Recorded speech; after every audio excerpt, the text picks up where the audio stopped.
नमो सिद्धाणं नमो आयर्याणं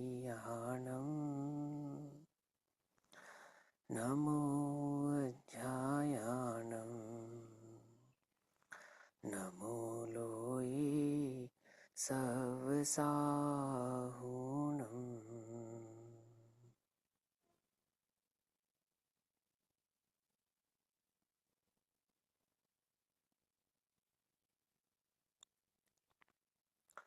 मंगलम भगवान वीरो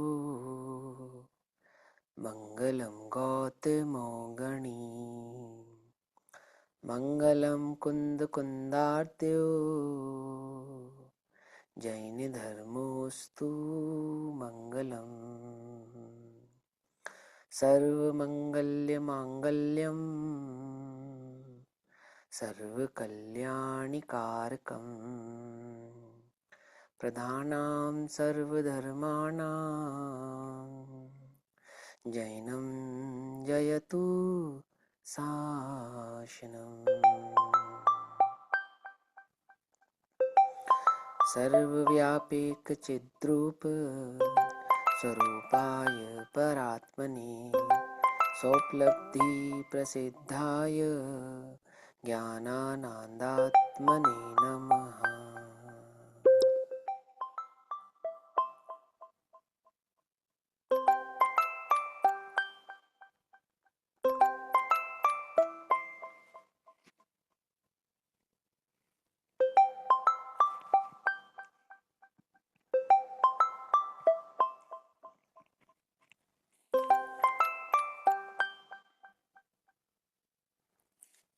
हमारे दोपहरकालीन स्वाध्याय का विषय चल रहा है श्री प्रवचन सारजी परमागम। भाई आवाज बहुत कम आ रही है, थोड़ा सा आप ऊपर ठीक लगाओ ना है, माइक एक को। एक एक दो मिनट में ठीक हो जाएगी भैया, एक दो मिनट में ठीक हो जाएगी। वो पकड़ता है, धीरे धीरे नॉर्मल हो जाएगी। ठीक है, हाँ। अपने दोपहरकालीन स्वाध्याय का विषय चल रहा है श्री प्रवचन सारजी परमागम। श्री प्रवचन सारजी परमागम का स्वाध्याय हम सभी आचार्य अमृतचंद्र देव द्वारा रचित तत्व प्रदीपिका तथा आचार्य जयसेन देव द्वारा रचित तात्पर्य वृत्ति टीका के आधार से कर रहे हैं। भाव चल रहा है चरणानुयोग सूचक चूली का या आचरण प्रज्ञापन अधिकार का, जिसमें गाथा नंबर 201 चल रही है, जिसमें आचार्य देव कहते हैं कि किस प्रकार सिद्धादि को नमस्कार करके मैं उस साम्य भाव की भावना को धारण करता हूँ। इस भाव को यहाँ पर आचार्य देव कहते हैं। तो यहाँ गाथा पाठ पढ़ते हैं। 201 नंबर का गाथा है। एवं पर्णमीय सिद्धे जीर्णवर वसहे पुणो पुणो समणो परिवज्जधु सामणनम यदि इच्छति दुख परिमोक्षम। इस प्रकार से धोको जिनवर वृषभो एवं श्रमणों को पुनः पुनः वंदन कर दुख से मुक्ति हेतु श्रामण्य गहो। समस्त प्रकार के दुखों से मुक्त होने के लिए मैं इस श्रामण्य भाव को धारण करता हूँ।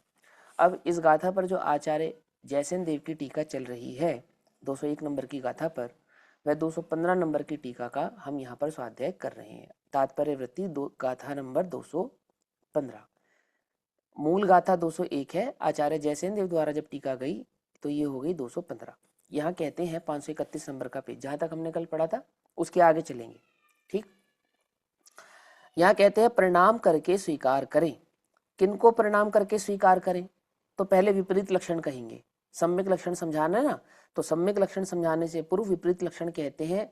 ऐसा आचार्य जयसेन देव की टीका की शैली है ना, हम शुरू से ही पढ़ते आ रहे हैं। तो वहाँ यह कहते हैं कि अंजन सिद्धि, अंजन सिद्धि माने गायब हो जाना, है ना, या अपने शरीर को छोटा कर लेना, बड़ा कर लेना। तो नाना प्रकार के जो शरीर के आकार आदि को बदल लेते हैं, या आकाश आदि में गायब हो जाते हैं, हवा आदि में गायब हो जाते हैं। या पादुक का सिद्धि, पानी पे चलना, हवा पे चलना, अग्नि पे चलना, इस प्रकार की किन्हीं जीवों को रिद्धियां सिद्धियां प्रकट हो जाती है। मैंने कुल मिला के बात यह है कि लोक में अनेक प्रकार के गुरु आपको प्राप्त होंगे, जिन्हें सारा जगत सिद्ध पुरुष के नाम से पहचानता है। जगत कहेगा ये सिद्ध पुरुष है, तो सिद्ध पुरुष कैसा है कि जिसने किसी भाव की सिद्धि प्राप्त कर ली सो सिद्ध पुरुष हो गया, है ना। कई प्रकार के रोग आदि दूर करने में की सामर्थ्य हासिल कर ली तो वह सिद्ध पुरुष हो गया। तो कहते हैं कि जो अंजन सिद्धि, पादुका सिद्धि, लोक में जो विभिन्न प्रकार की सिद्धियां हैं, इन सिद्धियों से जो भिन्न निजात्म की उपलब्धि रूप सिद्धि है, अर्थात आत्मानुभूति रूप जो सिद्धि है ना, सम्यक दर्शन की प्राप्ति रूप जो सिद्धि है, ऐसी सिद्धि सहित जो सिद्ध भगवान है, अर्थात जिन्होंने अपने संपूर्ण आत्म वैभव को प्रकट कर लिया है, ऐसे जो सिद्ध भगवान हैं, ऐसे उन सिद्धों को प्रणाम करके स्वीकार करें। पकड़ में ही बात देखो, जैसे हमने कहा नमो लोय सव्य साहुनम, तो सारे जगत में यही तो परिभाषा है नमो लोय सव्य साहुनम की। जैन दर्शन का नमोकार मंत्र बहुत महान है, बहुत। बोले क्या महानता है उसकी? कि देखो उसने कहा नमो लोय सव्य साहुनम, माने लोग के सभी साधुओं को हम नमस्कार करते हैं, सभी। कितनी महानता है उनकी, है ना। ऐसे ही उन्होंने कहा मैं सिद्धों को नमस्कार करता हूं, तो कह रहे ऐसा अर्थ मत निकालना कि लोक में जिसने सिद्धि प्राप्त करी है मैं उसको नमस्कार करता हूँ। सिद्ध को नमस्कार करता हूँ तात्पर्य यह है जिसने आत्म भाव को प्रकट किया है, आत्मा के अनंत गुणों को प्रकट किया है, ऐसे जो सिद्ध स्वभाव को प्रकट किया है, उन सिद्धों को नमस्कार करता हूँ। ऐसे नमो लोय सव्य साहुनम किन किन साधुओं को नमस्कार करता हूँ? कि वो सिद्धत्व की भावना के आधार से अरहंतों के कहे गए मार्ग का जो अनुसरण करते हैं, ऐसे साधुओं को मैं नमस्कार करता हूँ। ठीक है ना। तो क्या कहते हैं, सिद्धों को प्रणाम करके स्वीकार करें। फिर कहते हैं सा साधन से लेकर क्षीण कषाय गुणस्थान तक। सा साधन गुणस्थान कौन सा होता है? मिथ्यात्व का होता है, सम्यक का होता है? ये तो गिरता हुआ गुणस्थान होता है गिरते हुए ना। में होता है। हाँ, ये तो गिरता हुआ गुणस्थान होता है। परंतु गिरता हुआ गुणस्थान होने पर भी ये इस बात के लिए पक्की बात है कि मिथ्यात्व को छोड़कर आगे बढ़ा है। समझे नहीं समझे? उसने मिथ्यात्व छोड़ा है तो जाके वो आगे बढ़ा है, और आगे बढ़ा है तो गिरा भी है ना। गिरना तो लक्षण है आगे बढ़ने का। क्या कहा, समझ में आई बात? सा साधन से लेकर कहने का तात्पर्य क्या है? गिरता कौन है? जो उठता है। जो उठा ही नहीं उसका क्या गिरना? बात समझ में आई या नहीं आई? तो दूसरे गुण स्थान से लेकर कौन से गुण स्थान तक? वो केवल ज्ञान जब तक प्रकट नहीं हुआ, है ना। तो क्या कहते हैं कि साधन से लेकर क्षीण कषाय गुणस्थान तक एक देश जिन कहे जाते हैं। ये सबको, इन सबको क्या कहा जाता है? जिन कहा जाता है। अभी अपने पास एक प्रश्न आया था, अभी शायद कल परसों ही आया था, किसने पूछा था, मैं नाम भूल गया, चलो। तो मुझसे पूछा भैया ऐसा कोई शास्त्र का उदाहरण बताओ जहां चौथे पांचवें गुणस्थान वाले जीवों को भी आत्मा की उपलब्धि वाला कहा गया हो, है ना। ऐसा ऐसा शास्त्र का उदाहरण बताओ। अन्य शास्त्र की छोड़ो, यहाँ क्या लिखा है? उनको क्या कहा है? उनको जिन कहा है। जिन, जिन किसे कहते हैं? जिसने इंद्रियों को जीता हो, जिसने आत्मा को जाना हो, यही लक्षण है ना जिनका। तो देखो, तो दूसरे गुण स्थान वाले जीव को, तीसरे गुण स्थान वाले जीव को, चौथे गुण स्थान वाले जीव को किन के साथ कंपेयर किया? वो क्षीण कषाय मोह यानी 12वें गुण स्थान पर्यंत तक के जीवों के साथ। क्यों? ये क्या प्रमाण कम है कि नहीं? हम जैसा जानते हैं ना, जैसी भाषा हमारी ऐसी भाषा का लिखा हुआ दिखाओ, है। तो तुम्हें पहले सीखना पड़ेगा। क्या सीखना पड़ेगा? कि आगम को पढ़ने के लिए पांच भाव समझने पड़ेंगे। कौन से 5 भाव? शब्दार्थ, है ना, नयार्थ, मतार्थ, आगमार्थ और भावार्थ। ये 5 समझने पड़ेंगे, तब आगम समझ में आएगा, अन्यथा आगम नहीं समझ में आएगा। चरणान योग की बात जो लिखी होगी वो द्रव्य योग में विपरीत दिखाई देगी, वर्तमान योग की बात चरणान योग में विपरीत दिखाई देगी, कर्णान योग में विपरीत दिखाई देगी। समझ में आती है बातें? समझ में आती है। द्रव्य योग तो कर्णान योग से महती ही विपरीत दिखाई देता है। और गजब की बात यह है कि सापेक्ष सर्वथा सापेक्ष होता है। सर्वथा माने आप कर्णान योग के बिना द्रव्यान योग और द्रव्यान योग के बिना कर्णान योग, दोनों की सिद्धि नहीं कर सकते। और भाषा कैसी है दोनों की? एकदम 36 का आंकड़ा। एक जगह बिल्कुल अकर्तत्व और एक जगह सिवाय कर्तत्व के और कुछ नहीं। आती है बात? समझ में नहीं आती है, लेकिन वो भाव समझना पड़ेगा, अर्थ समझना पड़ेगा, मत समझना पड़ेगा। तो देखो यहाँ क्या कहते हैं, और शेष तो क्या कहते हैं, साधन से लेकर क्षीण कषाय गुणस्थान तक एक देश जिन कहे जाते हैं, आंशिक जिन कहे जाते हैं। मुनिराजों को और गृहस्थों को आंशिक जिन कहते हैं कि हाँ तुम गृहस्थों की बात कर रहे हो, हम कह रहे दूसरा पता है आपको तीसरा और दूसरे गुण स्थान में क्या अंतर होता है? तीसरे और दूसरे गुण स्थान में क्या अंतर होता है मालूम? क्या अंतर होता है? तीसरे तीसरे से चौथे में जाने का अवकाश है, लेकिन हम्म, दूसरे से वो तीसरे में या चौथे में नहीं जाएगा, पहले में ही जाएगा। ये तो है, ये तो अंतर है ही, ये तो बढ़िया। लेकिन तीसरा गुण स्थान तो सम्यक्त के खाते का है और दूसरा मिथ्यात के खाते का है। ये समझे नहीं समझे? सबसे बड़ा अंतर तो यह है। क्या कहा? दूसरे और तीसरे गुणस्थान का सबसे बड़ा अंतर क्या है? तीसरा गुणस्थान तो सम्यक्त के खाते में रहता है और दूसरा गुणस्थान मिथ्यात के खाते में रहता है। समझे? ऐसा होने पर भी दूसरे गुणस्थान वाले जीव को जिन कह रहे हैं। सोचो, विचार कर कर देखो। समझे नहीं समझे? किस किस आधार से कह रहे हैं? मिथ्या दृष्टि को जिन किस आधार से कह रहे हैं? कि मिथ्या दृष्टि को जिन नहीं कह रहे हम तो, जिसने उस जिन भाव का स्पर्श करके जो नीचे गिरा है ना, स्पर्श करके, वो स्पर्श करने के कारण वो जिन है। समझ में बात? स्पर्श करने के कारण। तो क्या कहते हैं यहाँ? कहते हैं सासाधन से लेकर क्षीण कषाय गुणस्थान तक एक देश जिन कहे जाते हैं। तो भैया मिथ्यात भी कह देते कि क्यों कह देते? तुम्हारे जैसे छल ग्रहण करने वाले हजारों हैं, इसलिए सासाधन से कहा। समझे? ऐसा। और शेष अनागार केवलियों को जिनवर कहा जाता है, अर्थात अन्य जो 13वें और 14वें गुणस्थान आदि वाले जो जीव हैं उन्हें केवली कहा जाता है। और तीर्थंकर परमदेव जिनवर ऋषभ हैं, ऐसे उन जिनवर ऋषभों को स्वीकार करें। माने दूसरे गुणस्थान से लेकर और आदिनाथ भगवान आदि तक जितने तीर्थंकर आदि भगवान हुए हैं, हम सबको नमस्कार करते हैं। स्वीकार करते हैं अर्थात नमस्कार करते हैं। तो किसको नमस्कार कर रहे हैं? अरे सम्यक्त को नमस्कार कर रहे हैं, है ना? अंतरंग के रत्नत्रय को नमस्कार कर रहे हैं। ऐसा केवल उनको ही प्रणाम कर नहीं, अपितु चैतन्य चमत्कार मात्र निज आत्मा के सम्यक श्रद्धान, सम्यक ज्ञान तथा सम्यक अनुष्ठान रूप निश्चय रत्नत्रय स्वरूप आचरण के प्रतिपादन में और साधने में प्रयत्नशील जो श्रवण है, ऐसे शब्द से जो वाच्य हैं, कौन है? कि श्रवण कहकर हम किनका उच्चारण करते हैं? हमने जो श्रवण शब्द है, ये श्रवण किनको कहा है? कि हमने श्रवण कहा है आचार्यों को, उपाध्यायों को और साधुओं को बारंबार प्रणाम करके स्वीकार करें। स्वीकार करें अर्थात उनकी आज्ञा स्वीकार करें, उनका शासन स्वीकार करें। समझ में ये बात? उनके द्वारा कहा गया जो मार्ग है, उस मार्ग को स्वीकार करते हैं। नमस्कार करते हैं अर्थात नमस्कार करते हैं अर्थात स्वीकार करते हैं। ठीक है ना? जिन शासन यानी कि जिनेंद्र भगवान के द्वारा कहा गया मार्ग, ना कि भगवान के द्वारा कहा गया मार्ग, अपितु भगवान के मार्ग का अनुसरण कर कर जिन्होंने उस मार्ग को अपनाया है, उन सभी को उस मार्ग सहित हम नमस्कार करते हैं। और हम कर चुके ना, हमने मार्ग को भी नमस्कार किया है, मार्ग के प्रणेताओं को भी नमस्कार किया है, मार्ग की उपलब्धि कराने भूत ऐसे अरहंतों को भी नमस्कार किया गया है, और मार्ग का जो फल है ऐसा वो जो सिद्धत उसको भी नमस्कार किया है। समझे? क्यों नमस्कार किया है? क्योंकि उसकी प्राप्ति के लिए, उसकी प्राप्ति के लिए हमने उन्हें नमस्कार किया है। और कैसे प्राप्त करना चाहते हम? कि अंतरंग और बहिरंग दोनों भाव से एक रूप होता है जो, ऐसा। कैसा कैसा नमस्कार? ऐसा नमस्कार नहीं कि हाँ मैं तो आत्मा हूं बस, ऐसा नमस्कार नहीं, कोरा नमस्कार नहीं। अभी तो कैसा नमस्कार? आत्मा हूं और आत्मा की स्थिरता। अब इस स्थिरता का ये पूरा विस्तार है।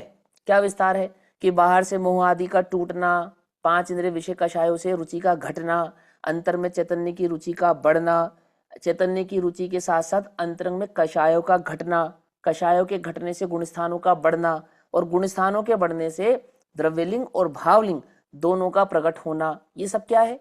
ये सब इसी भाव का विस्तार है। आई समझ में? इस नमस्कार का विस्तार है। और मैं दोनों को स्वीकार करता हूं। कुछ विशेष कहते हैं, एक प्रश्न है, आचार्य जयसेन देव अपने आधार से एक प्रश्न उठाते हैं कि कुछ विशेष कहते हैं। क्या विशेष कहते हैं?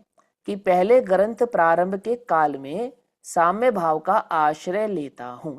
ऐसा लग रहा था मानो कि कोई मुनि नहीं है, परंतु मुनि भाव को ग्रहण करने की भावना भा रहा है। आश्रय लेता हूं, है ना?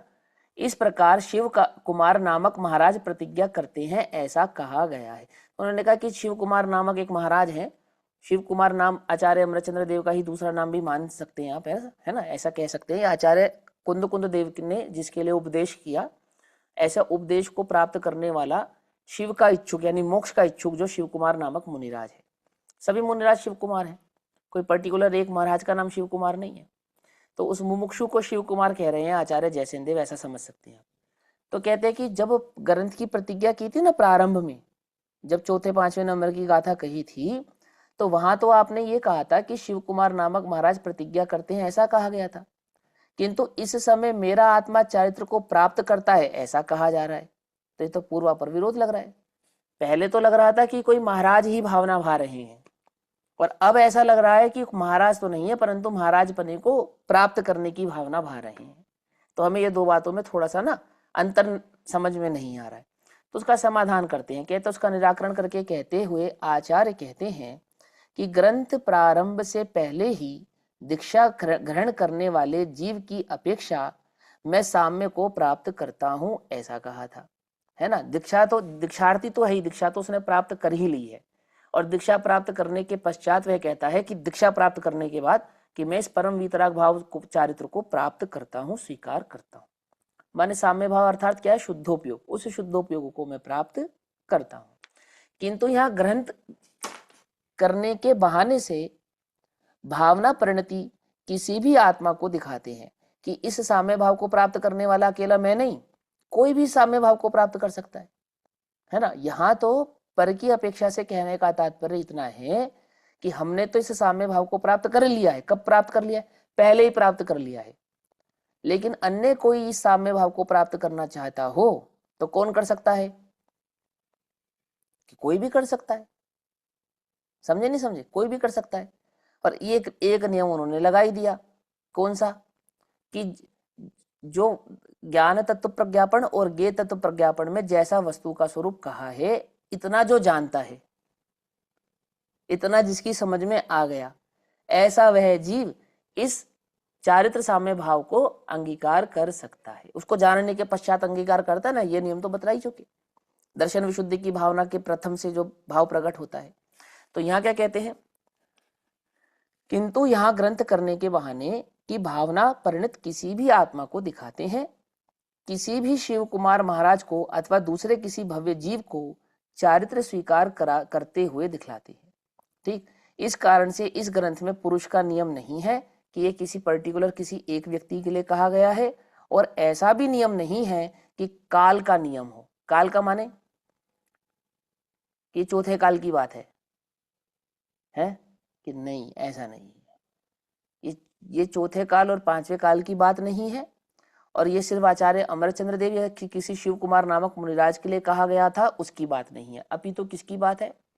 कि काल निरपेक्ष और नाम निरपेक्ष किसी भी मुमुक्षु जीव के लिए यही संदेश और उपदेश है कि वह साम्य भाव को धारण कर सकता है, और वह साम्य भाव उसको मुक्ति का कारक बनता है। ये ठीक।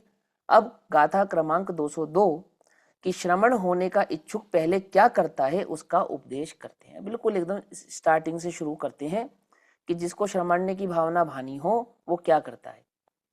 ठीक है ना।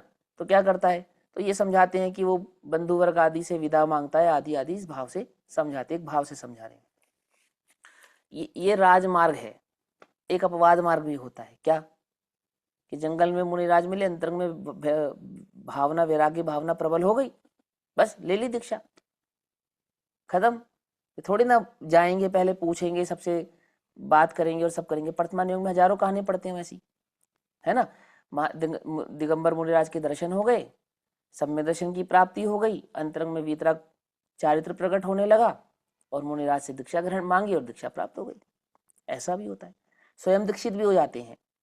कोई मुनिराज आदि का संयोग प्राप्त नहीं होता तो जिन प्रतिमा आदि के समक्ष भी दीक्षा धारण की जा सकती है। जिन प्रतिमा भी प्राप्त नहीं होती तो सिद्धों को नमस्कार करके, भाव वंदना नमस्कार आदि करके भी दीक्षा ग्रहण की जाती है। ठीक है ना। ये सब अपवाद मार्ग है। लेकिन राजमार्ग कैसा है? वो राजमार्ग की अपेक्षा से ये बात यहाँ पर समझाते, क्रम की अपेक्षा से।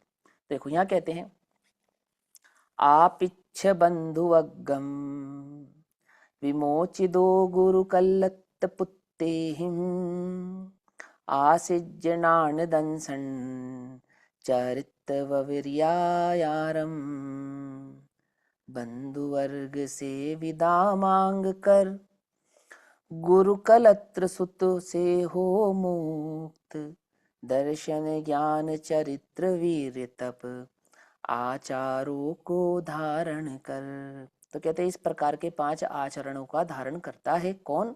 कि पहले बंधु वर्ग आदि से विदा मांगता है, अर्थात अपने मित्र जन से, अपने माता पिता से, है ना, अपनी पत्नी आदि से, जैसे जिनके साथ भी उसका संयोग संबंध रहा है।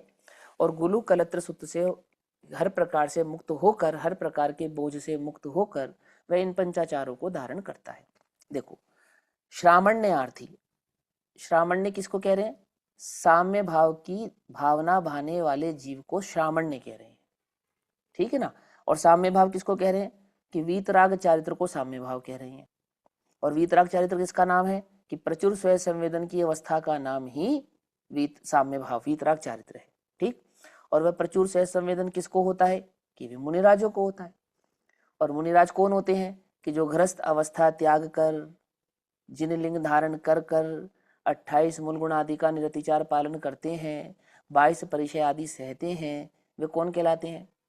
कि वे साधु कहलाते हैं। समझ में आई ना बात? क्रम समझ में आ गया ना? तो वो उसी क्रम से यहाँ पर बात कहेंगे। देखो यहाँ कहते हैं सर्वप्रथम जो शरणार्थी होता है वह बंधु वर्ग से विदा मांग कर बड़ों से तथा स्त्री और पुत्र से मुक्त होता हुआ, किस कैसे मुक्त होता हुआ? सर्व प्रकार के मोह से मुक्त होता हुआ, ऐसा ऐसा मुक्त होता हुआ। रामचंद्र जी ने दीक्षा ली थी तो सीता से विदा मांगी थी ना? समझे नहीं समझे? क्या बात पकड़ में आ रही है? ये राजमार्ग ऐसा है, मतलब विदा मांग कर ही ली जाती है, परंतु सर्वथा नियम ऐसा नहीं है। परंतु यहाँ समझा रहे ना, जीव कोई अवस्था विशेष की अपेक्षा से समझा रहे कि मार्ग ऐसा ही है कि सर्व प्रकार से अपने बंधु आदियों से विदा मांग कर जाता है। ज्ञानाचार, दर्शनाचार, चारित्राचार, तपाचार और वीर्याचार को अंगीकार करके। तो इस पर टीका करते आचार्य अमृतचंद्र देव इस गाथा के भाव को समझाते हैं और वो कहते हैं कि जो श्रमण होना चाहता है, श्रमण होना चाहता है अर्थात नगन होना चाहता है कि नहीं, जो साम्य भाव को प्राप्त करना चाहता है, साम्य भाव को प्राप्त करने की जिसकी भी भावना है, उसकी श्रामण्य को प्राप्त करने की भावना है ये। अब तुम्हें साम्य भाव की खबर ही नहीं है किसको कहते हैं, तो सच्चा श्रामण्यपना भी होता नहीं है। आई बात पकड़ में? और एक बात समझो, बहुत मार्मिक, ये समझ लो अधिकार है ये, चरणानुयुक्त चूली का, सूचक चूली का बहुत मार्मिक अधिकार है। कई प्रकार के प्रश्नों का उत्तर तो मिलता ही है और कई प्रकार से आचरण आदि के संदर्भ में समाधान भी प्राप्त होता है अपने को, है ना। अंतरंग और बहिरंग स्थिति का भी ज्ञान होता है इस अधिकार के आधार से। तो इस अधिकार को पढ़ते समय ये भूल कभी मत करना। क्या भूल नहीं करना? कि लोक में ऐसा होता है, ऐसा होता है, ऐसा होता है, मैंने इस उपयोग को वहां मत लेकर जाना। क्यों कह रहा हूं मैं ऐसा आपको? कि इस अधिकार को पढ़ के अगर आपका उपयोग वहां जाता है ना, तो उपयोग भ्रष्ट होता है। ये उपयोग साम्य भाव की भावना को धारण करने के लिए है, समझे। इस अधिकार को पढ़ के हमें ये विचार नहीं आना चाहिए कि अरे ये ऐसे लोग हैं, ऐसे लोग हैं, ऐसे साधु हैं, ऐसे हैं। अपितु ये विचार आना चाहिए, ओहो मेरी ऐसी दशा कब होगी। समझे? भैया जी एक चीज है इसमें, हाँ दर्शनाचार बाद में लिया, ज्ञानाचार पहले लिया है। पहले हाँ ठीक है। दर्शनाचार फिर हाँ ज्ञान, ऐसा। हाँ, पहले इसमें ज्ञानाचार, ज्ञानाचार ही पहले आता है, दर्शनाचार पहले आता ही नहीं है। सच्ची बात तो यही है। वैसे कहते हैं दर्शन ज्ञान चारित्र, ऐसे बोलते हैं ना सीधे। हाँ ठीक है, कोई बात नहीं, लेकिन मार्ग कैसा है? आप पुरुषार्थ सिद्धि उपाय में पढ़ो कि ये बात तो पक्की है कि पहले सम्यक दर्शन और सम्यक ज्ञान बाद में होता है, लेकिन सम्यक ज्ञान वो ज्ञान भाव को जाने बिना, वस्तु स्वरूप को जाने बिना, वो भेद ज्ञान की धारा को प्रकट किए बिना वह सम्यक दर्शन प्रकट नहीं होता। तो सम्यक ज्ञान नाम तो दर्शन प्रकट होने के बाद ही पाता है, लेकिन ज्ञान पहले होता है, दर्शन बाद में होता है। तरीका यही है, ठीक है ना। और दूसरी बात ये कि यहाँ पे ज्ञानाचार और दर्शनाचार को पहले क्यों किया, तो ये तो समझा चुके ना, ज्ञान तत्व प्रज्ञापन पहले है, समझे नहीं समझे, और ज्ञेय तत्व प्रज्ञापन बाद में है। और उन दोनों को जिसने ग्रहण किया है, अर्थात जिसकी उसकी उसमें श्रद्धा हुई है, ऐसा वो दर्शनाचार उसको प्रकट हुआ है, सिंपल। हाँ, तो हम क्या कह रहे थे, उस साम्य भाव की भावना को प्रबल करने के लिए हम पढ़ रहे हैं। तो साम्य भाव की भावना हमारी कैसे प्रबल होगी? हमारी ये दशा कब होगी? हो मेरी ऐसी दशा जैसी तुम धारी है। और तुम्हारे नाम से किसी ने क्या किया, हमें उससे कोई लेना देना नहीं है। क्या कहा? समझे नहीं समझे? तुम्हारे नाम से लोक में किसने क्या किया है कि अनंत काल में अनंत बार मैं कर चुका हूं, अन्य ने क्या किया है।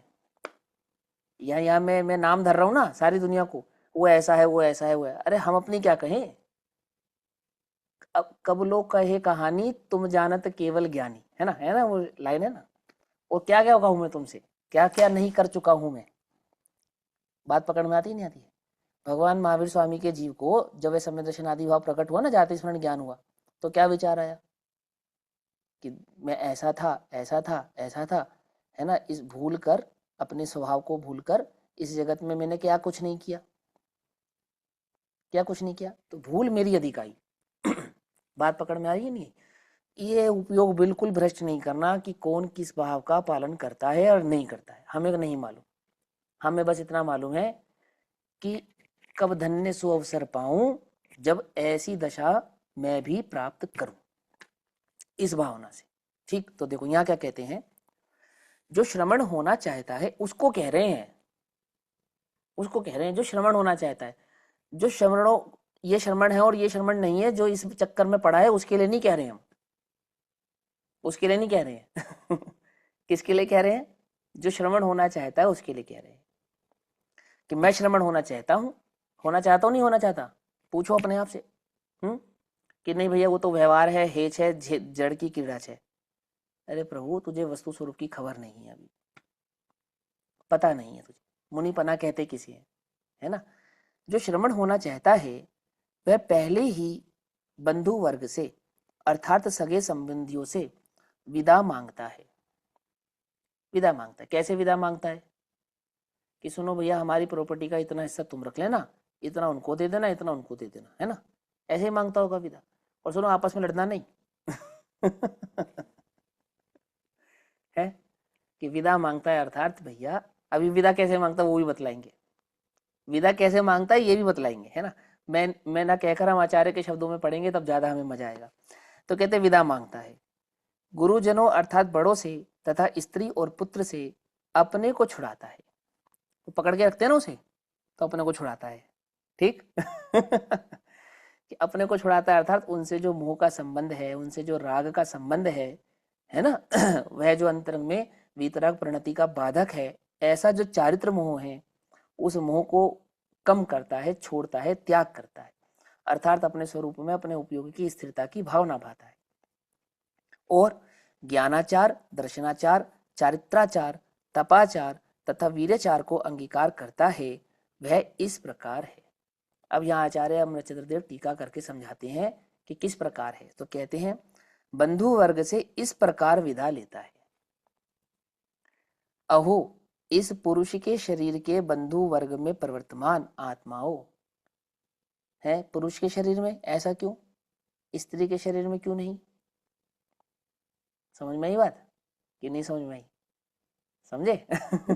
ये हाँ ये नियम है, ये नियम है। हालांकि ऐसा कहकर वो आप समझ रहे हो आत्मा ही ना, देखा ना सबको, छठा सबको छठा आत्मा ही सातवां। देखा ना, स्त्री पुरुष ने नहीं नहीं देखा। नहीं नहीं नहीं नहीं तो नहीं पुरुष नहीं अर्थ यहाँ करता है उसको पुरुष बोलते हैं। सुनो सुनो, ये तो सीधा सीधी सी बात। हाँ ठीक है चलो, अभी सुनो ध्यान से। छठा सातवां गुण स्थान है ना, जो छठा सातवां गुण स्थान प्रचुर स्व संवेदन का, वो द्रव्य से पुरुष को होता है, ये नियम है इधर। समझे? जो साम्य भाव की भावना भा रहे हैं ना, छठे सातवें गुण स्थान की प्राप्ति की भावना भा रहे, शुद्धोपयोग की भावना भा रहे, वो शुद्धोपयोग की भावना के कारण यहाँ पे पुरुष शब्द का इस्तेमाल हुआ है, ऐसा यूज किया है। द्रव्य पुरुष भावना की बात कर रहे हैं, जिस जो देह से पुरुष है उसकी बात कर रहे हैं। आत्मा तो न पुरुष है, न स्त्री है, न नपुंसक है, आत्मा तो आत्मा है। ऐसा होने पर भी उस आत्म भाव की जो वर्तमान योग्यता है वो योग्यता के परिचय कराता है। देह योग्यता का परिचय कराती है, समझे? गति योग्यता का परिचय कराती है। नाम कर्म की प्रकृति क्या करती है? जीव की योग्यता का परिचय कराती है। एक वेद इंद्रियपना से क्या है? भैया वेद से स्त्री या पुरुष, मतलब वेद से स्त्री या नपुंसक हो सकता है, लेकिन बाह्य जो लिंग है वो पुरुष, हाँ वो नाम से, द्रव्य से। हाँ ठीक है वो आप, हाँ बिल्कुल ठीक है कि वेद से ऐसा हो सकता है। हालांकि वो कोई बहुत बड़ी बात नहीं है, ठीक है ना। यहाँ तो जो मूल बात है वो समझो आप। और वेद की बात होती है कि 3 प्रकार के वेद होते हैं, तीनों प्रकार के वेद सभी जीवों को हैं, मिथ्या दृष्टि को कौन सी कषाय नहीं है। मिथ्या दृष्टि को कौन सी कषाय नहीं है? एक कषाय का नाम बताओ, कि कोई ऐसी कषाय है ही नहीं जो मिथ्या दृष्टि को ना हो। अब वो जो 3 वेद है ना, वो क्या है? कषाय है, सिंपल सी बात, समझे नहीं? स्त्री वेद, पुरुष वेद, नपुंसक वेद कषायों के नाम है। लेकिन हम जब उनको वेद की अपेक्षा से पढ़ते हैं ना, तो हमें फील ही नहीं होता हम कषाय का नाम ले रहे हैं। हमें क्रोध, मान, माया, लोभ तो कषाय लगती है, मोह, राग, द्वेष तो कषाय लगती है, परंतु स्त्री वेद, पुरुष वेद, नपुंसक वेद कषाय है। ये भी कषाय है यदि मैं स्वीकार करता हूं मैं पुरुष हूं, ये भी तो कषाय है। इसको तुम कषाय नहीं समझोगे? समझे? कषाय क्या नहीं है? मैं आत्मा हूं, ये कषाय नहीं है। तो मैं आत्मा हूं ये भावना भाने वाला किसी भी शरीर में हो सकता है, नहीं हो सकता है। तो बात यहां तो हम ये समझाना चाहते हैं, देखो मैं जो समझाना चाह रहा था बड़े ध्यान से समझना, जो नाम कर्म की प्रकृति का उदय होता है, ये बेसिकली जीव की वर्तमान योग्यता का परिचय कराने वाला होता है। ठीक? अब जैसे एक इंद्रियपना, वह नाम कर्म की प्रकृति है, पकड़ में ही बात? अच्छा, और मनुष्यपना, वो भी नाम कर्म की प्रकृति है। स्त्रीपना, देवपना, नारकीपना, ये भी नाम कर्म की प्रकृति है। और 1 इंद्रिय, 2 इंद्रिय, 3 इंद्रिय, 4 इंद्रियपना, ये भी नाम कर्म की प्रकृति। पकड़ में ही बात? नहीं पकड़ में, है ना? तो ये नाम कर्म की प्रकृति है, ये क्या करती है? तो ये कुछ नहीं करती है, ये तो सिर्फ जीव की योग्यता बतलाती है ना? गोदी का बच्चा, थोड़ा बच्चा बड़ा हो गया, पैदल चलने लगा, आपको ये बात कब समझ में आती है कि इस बच्चे की योग्यता हो गई है स्कूल में पढ़ने वाली? ये कैसे पता लगता है आपको? कुछ बात समझ में आ रही है, नहीं आ रही है? आप बच्चे की योग्यता का परिचय कैसे करते हैं? अंतरंग से करते हैं, बाहर से करते हैं? कैसे करते हैं? मतलब जैसे जैसी उसकी उम्र है, उसके शरीर का आकार है, प्रकार है, उसके बोलना चलना, उसकी समझने की शक्ति का जो प्रदर्शन है, उससे हम उसकी योग्यता का निर्णय करते हैं ना, कि अब इसकी योग्यता स्कूल जाने की है, अब इसकी योग्यता यह कार्य करने की है। मम्मी पापा कैसे कहते हैं? अरे इतना बड़ा हो गया, तुझे हिसाब लगाना नहीं आता।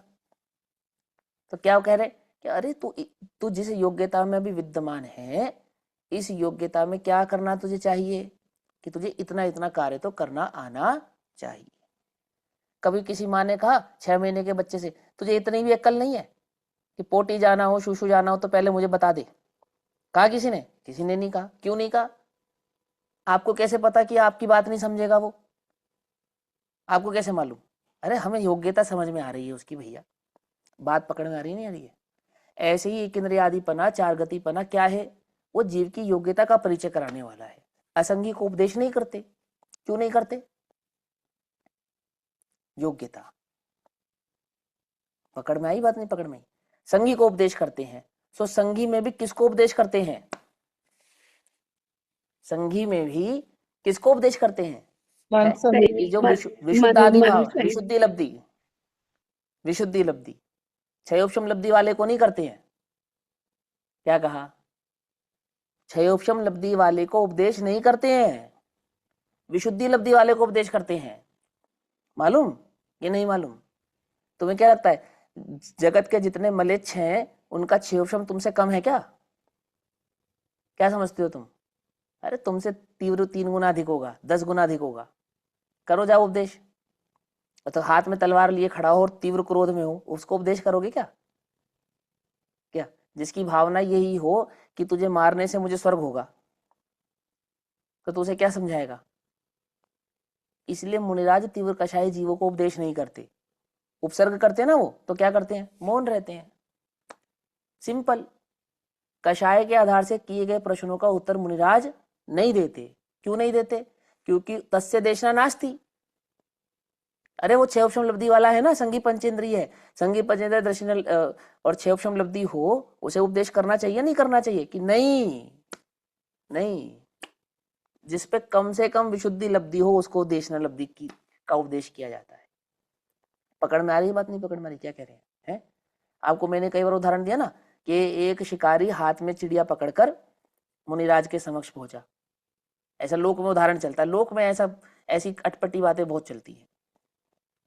और जाके कहने लगा महाराज बताओ, वो सत्य धर्म के परिपालन के संदर्भ में मुनिराज के साथ ऐसी कथा जुड़ी है कि बताओ मुनिराज, ये जो मेरे हाथ में चिड़िया है ये जिंदा है या मर गई?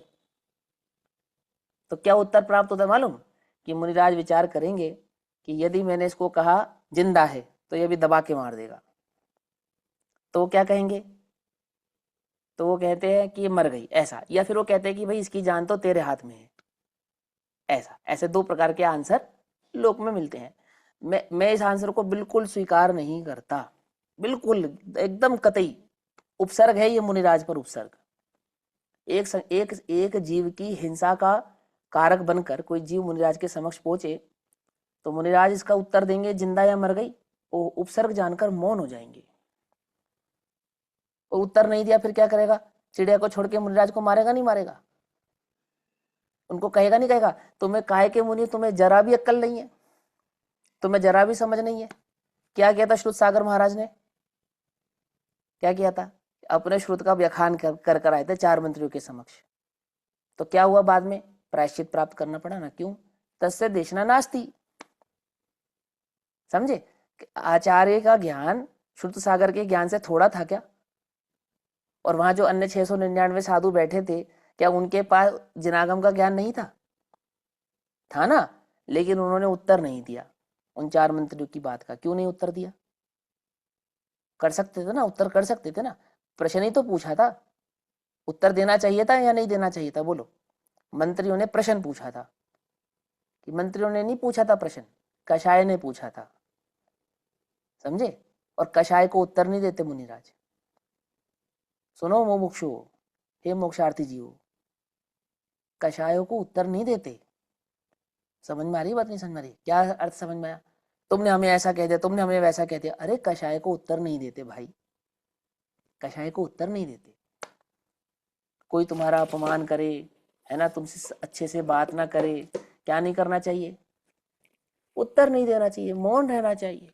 कि अगर हमने उत्तर नहीं दिया तो वो हमें अज्ञानी समझेगा। हम क्या कम है? हमने 20 साल लगा दिए, अभी तुम्हारे को बताता हूँ इसका ये उत्तर, इसका ये ऐसा। अरे अज्ञानी कषायवान जीव को उत्तर नहीं देते। मालूम है आपको? गुरुदेव की सभा में जब लोग शास्त्रार्थ या वाद विवाद की भावना से आते थे ना, तो गुरुदेव मौन रहते थे, प्रश्न का उत्तर ही नहीं देते थे, कहते नहीं थे। एक बार की घटना बताता हूँ आपको, आपको पता नहीं होगी। ज्ञानमती माता जी, ज्ञानमती माता जी, तो ज्ञानमती माता जी सोनगढ़ के पास या शायद जयपुर के पास किसी पंचकल्याणक में आई होंगी, पहुंची होंगी। तो वहाँ गुरुदेव भी थे। तो ज्ञानमती माता जी को ये बात पता चल गई कि यहाँ गुरुदेव इधर आसपास ही है। घटना आप देख लेना, पर घटना जो क्रम है वो बतला देता हूँ। तो उन्होंने किसी तरीके से गुरुदेव को अपने पास बुला लिया, है ना। अब ज्ञानमती माता जी बैठे थे आराम से और गुरुदेव ऐसे नीचे खड़े थे। और ये बात दादा को पता चली कि ऐसे ऐसे ज्ञानमती माता जी ने गुरुदेव को बुलाया है और चर्चा करना चाहती हैं। तो सभी ने दादा को बोला, अरे ऐसे ऐसा हो गया। और दादा तेजी से भागे, जल्दी से, कि भैया अपन जाएंगे वहाँ पे, गुरुदेव का साथ देंगे, है ना। तो जब तक दादा वहाँ पहुँचते तो क्या हुआ वहाँ पर, ये दादा सुनाते किस्सा कि गुरुदेव एकदम शांत खड़े थे। हाँ माता जी माता, हाँ माता जी माता, ऐसा ऐसा कर रहे थे। और वो क्या कह रही थी कि आप हमें भी बतलाओ, हमें भी 4-5 प्रश्न उन्होंने पूछे कि आत्मा किस प्रकार से ऐसा है ऐसा है, ऐसा 4-5 करके प्रश्न पूछ रही थी वो। और गुरुदेव कहते हाँ माता जी माता, हाँ माता, मतलब कोई उत्तर नहीं। कि हाँ जब समय होगा तो कहेंगे, मौका होगा तो कहेंगे, हाँ माता जी माता। खत्म। अब दादा चुपचाप खड़े रहे क्योंकि कोई वाद विवाद तो हो ही नहीं रहा था। तो जब वो गुरुदेव वहां से चले तो दादा ने पूछा, है ना। तो वो सीधी सी बात थी वहां पे, मतलब कुल मिला के सिनेरियो ये बना कि गुरुदेव ने कहा कि देखो भाई, पहली बात तो वो शास्त्रार्थ करने की जगह ही नहीं थी, वो जगह ही नहीं थी, वो तरीका ही नहीं था। माने एक व्यक्ति बैठा हो और जिससे प्रश्न पूछा जा रहा है वो ऐसे सड़क पे चलता हो, उसको खड़ा हो और आप उससे प्रश्न पूछे और वो उत्तर करे। और किस भावना से? सीखने की भावना से, या तुम गलत हो इस भावना से? प्रश्न किस भावना से पूछा गया? तो दादा बतलाते हैं कि दादा कहते हैं भैया गुरु गुरु ही होता है। ये बात हमें उस दिन समझ में आ गई, क्योंकि हम तो ऐसे चौड़े होके गए थे कि गुरुदेव का साथ देंगे और उन्हें शास्त्रार्थ में हरा देंगे, ऐसा कर देंगे वैसा कर देंगे। गुरुदेव, वो दादा खुद ही बताते इस बात को कि हम इस भावना से गए थे, लेकिन हमारी सारी भावना वहां जाके क्या हो गई, हमारा वो विकल्प ही विलीन हो गया कि भाई गुरु गुरु ही होता है। यानी ये बात अपने को समझ में आनी चाहिए, अपने को भी समझ में आनी चाहिए, अपने को भी समझ में आनी चाहिए कि मुनिराज कषायों का उत्तर नहीं देते। आ गई बात समझ में? नहीं आ गई? और कषाय कैसे ज्ञात होती है? वो योग्यता से ज्ञात हो जाती है जीव की। ठीक, तो ये जो पुरुष कहना है ना, इस शरीर से मत देखो, ये जीव की योग्यता का परिचय करा रहा है। उस परिचय, उस योग्यता से देखो। किसी भी जीव को 8 वर्ष की उम्र तक सम्यक दर्शन और केवल ज्ञान का नियम है ना, 8 वर्ष से पहले नहीं है, तो आत्मा तो है वो। देखो तीर्थंकर का जीव जन्म से सम्यक दृष्टि होता है ना। सूक्ष्मता से यदि विचार करें ना, थोड़ा गहराई में विचार करें, तो ऐसा भी संभव है कि जब वो गर्भ में होता है उस काल में भी उसको आत्मानुभूति होती है। क्यों? क्योंकि गर्भ में तो 9 महीना रहेगा, 9 महीना रहेगा नहीं रहेगा, और छायक सम्यक दृष्टि भी हो तो वासना काल की अपेक्षा से 6 महीना में तो आत्मानुभूति चाहिए ही चाहिए, चाहिए नहीं चाहिए? तो गर्भ में भी आत्मानुभव करता होगा या नहीं करता होगा? तीर्थंकर छोड़ो, कोई भी छायक सम्यक दृष्टि जीव हो सकता है या नहीं हो सकता, है ना? ऐसे ही होता होगा ना। ऐसा जीव भी 8 वर्ष से पहले केवल ज्ञान प्रकट नहीं कर सकता। क्या कहा? जन्म लेने के बाद भी 8 वर्ष के बाद ही केवल ज्ञान प्राप्त करेगा। अब बोलो, अब वो कहां से बाधा आ गई? कि बाधा वादा कुछ नहीं है, ये सिर्फ उस जीव की पर्यायगत योग्यता का परिचय है। पकड़ में आ गई बात? नहीं पकड़ में आ गई? क्या कहा? तो तुम स्त्री हो कि नहीं, मैं आत्मा हूं। और स्त्रियों पे जो नियम लगाए गए हैं, स्त्रियों पे नियम नहीं लगाए गए हैं, ये पर्यायगत योग्यता का स्वभाव समझाया गया। इसी पर्याय की यह योग्यता है, ये इसका नियम है, तुम्हारा नियम नहीं है ये। बात पकड़ में आ रही है नहीं आ रही है? क्या कहा? इसको क्या कहते हैं? पर्यायगत योग्यता। ऐसा।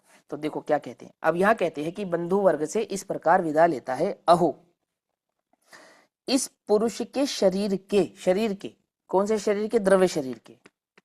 इस पुरुष के शरीर के बंधु वर्ग में प्रवर्तमान आत्माओं, ठीक है, कि मैं इस जिस पुरुष शरीर में हूं, इस शरीर के संबंध में जो तो मेरे बंधु हैं ना, मेरे मित्रजन हैं, मेरे सगे संबंधी हैं, ऐसे सगे संबंधियों में आत्माओं, तुम भी आत्मा हो। तुम कौन सा शरीर हो? तुम भी आत्मा हो। इस पुरुष का आत्मा किंचित मात्र भी तुम्हारा नहीं है। समझ? इस पुरुष देह में जो आत्मा है, यह आत्मा किसका नहीं है? कि इस आत्मा का संबंध अर्थात मेरा संबंध किंचित मात्र भी तुमसे नहीं है। और तुम्हारा? कि तुम्हारा मुझसे नहीं है। कि हमारा आपस में तो है ना, कि तुम्हारा आपस में भी नहीं है। समझ गई बात? ऐसा कि इस प्रकार तुम निश्चय से जानो। क्या करो? ऐसा तुम निश्चय से जानो। पूज्य गुरुदेव श्री इस बात को ऐसा कहते थे कि आचार्य अमरचंद्र देव ने माता पिता बंधु वर्ग और पुरुष शरीर ऐसा कहकर पहले व्यवहार की स्थापना की है, और फिर ये शरीर नहीं मैं आत्मा हूं ऐसा कहकर निश्चय से उस व्यवहार का उत्थान कर दिया और निश्चय को प्रतिस्थापित कर लिया। ठीक है ना? तो पहले व्यवहार की स्थापना की, जिस प्रकार व्यवहार बिन निश्चय को समझा नहीं सकते, है ना, जैसे मलेच्छ को मलेच्छ के बिना नहीं समझा सकते, ऐसे ही यहाँ कहते हैं कि उस पहले व्यवहार का स्थापना की कि तू माता है शरीर की, लेकिन इस आत्मा की नहीं है। समझे? तो वहां निश्चय का प्रतिपादन करके व्यवहार को हटा दिया। तो जानो, इसलिए मैं तुमसे विदा लेता हूं। जिसे ज्ञान ज्योति प्रकट हुई है, अर्थात ये बात तो पक्की है कि जो सम्यक दर्शन को प्राप्त कर चुका है उसकी बात है, इसका नियम तो हम पहले ही बता चुके हैं। तो जिसे ज्ञान ज्योति प्रकट हुई है, ऐसा यह आत्मा आज अपने आत्मा रूपी अपने अनादि बंधु के पास जा रहा है ना। मैं आत्मभाव कहाँ जा रहा हूँ? ये संबोधन की शैली है, थर्ड पर्सन के भाव में कहा जा रहा है, इसको फर्स्ट पर्सन में समझना पड़ेगा। उपदेश है थर्ड पर्सन का, और समझेंगे कैसा? फर्स्ट पर्सन में। दादा इसका उदाहरण देते थे, बहुत बढ़िया उदाहरण। हम पूजा पढ़ते हैं, पूजा तो पूजा के जो मंत्र होते हैं ना, मंत्र वो थर्ड पर्सन में लिखे होते हैं, लेकिन उनको पढ़ना पड़ता है फर्स्ट पर्सन में। देखो जैसे लिखा है पुष्पामि छिपेत, ये लिखा है ना, तो इसका अर्थ होता है पुष्प क्षेपण करो, और पढ़ना क्या चाहिए? पुष्पामि क्षेपयामि, अर्थात पुष्प क्षेपण करता हूं। पकड़ में ही बात? नहीं पकड़ में? तो उपदेश जो होता है वो थर्ड पर्सन में होता है, और ग्रहण जो होता है वो फर्स्ट पर्सन में होता है। क्योंकि किसी भी जीव के लिए कहा जा रहा है ना, तो वह जीव ऐसा करता है, कैसा करता है कि अपनी आत्मा का संबंध अपने से जोड़ता है, पर के साथ नहीं जोड़ता है। अब इसको फर्स्ट पर्सन में पढ़ते हैं। इसलिए मैं तुमसे विदा लेता हूं, मैंने यह जो ज्ञान ज्योति प्रकट की है, ऐसा ये ज्ञान स्वरूपी आत्मा मैं आज अपने आत्म रूपी, अपने ही स्वभाव रूपी बंधु के पास जा रहा हूं।